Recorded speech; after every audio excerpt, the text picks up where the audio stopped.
মেঘনা গ্রুপের প্রতিষ্ঠান মেঘনা সুপার রিফাইনারির উৎপাদিত ব্র্যান্ড ফ্রেশ সুগার। এই ফ্রেশ সুগারের চিনির মাত্রার চেয়ে সালফার ডাই অক্সাইডের মাত্রা অনেক বেশি, এমনটাই প্রমাণ পেয়েছে ঢাকা দক্ষিণ সিটি কর্পোরেশনের নিরাপদ খাদ্য আদালত। সালফার ডাই অক্সাইড সমৃদ্ধ নিম্নমানের চিনি তৈরি এবং বাজারজাত করায় মেঘনা গ্রুপের চেয়ারম্যান ও ব্যবস্থাপনা পরিচালক মোস্তফা কামালের বিরুদ্ধে গ্রেফতারি পরোয়ানা জারি করা হয়েছে।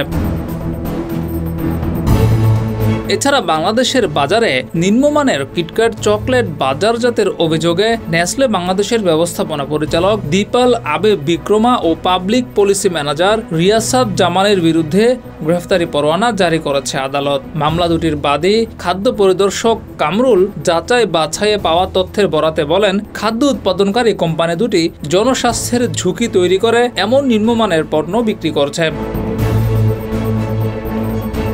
এর মধ্যে কিটক্যাট বিএসটিআই এর অনুমোদন ও প্রত্যয়ন ছাড়াই পণ্য বাজারজাত করছে বলে একটি মামলায় অভিযোগ করা হয়েছে।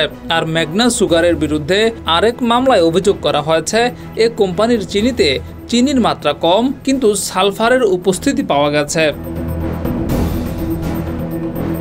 মামলার অভিযোগে বলা হয়, মেঘনা সুপার মিলের উৎপাদিত চিনির একটি নমুনায় ন্যূনতম অনুমোদিত ৯৯.৭০% বিপরীতে ৭৭.৩৫% সুক্রোজ পাওয়া গেছে। একই চিনির নমুনায় সালফার ডাই অক্সাইড পরীক্ষায় ০.০৮ ppm পাওয়া যায়। বিএসটিআই মানদণ্ড অনুযায়ী চিনিতে সালফার ডাই অক্সাইডের কোনো উপস্থিতি থাকার কথা নয় বলে মামলার আবেদনে বলা হয়েছে। আরেক মামলার অভিযোগের তথ্য অনুযায়ী বিএসটিআই এর মানদণ্ডে অনুমোদিত সর্বাধিক ১% বিপরীতে ওয়েফার বিস্কুটটিতে ২.৩২% অ্যাসিডিটি পাওয়া যায়। আবরণে ব্যবহৃত চকলেটে অনুমোদিত ১২ থেকে ১৪% পরিবর্তে ৯.৩১% দুধের কঠিন পদার্থ ছিল। একই পণ্যে দুধের ফ্যাট বা চর্বির পরিমাণ ছিল ১.২৩%, যা মানসম্মত পরিমাণ ২.৫ থেকে ৩.৫% সীমার বেশ নিচে।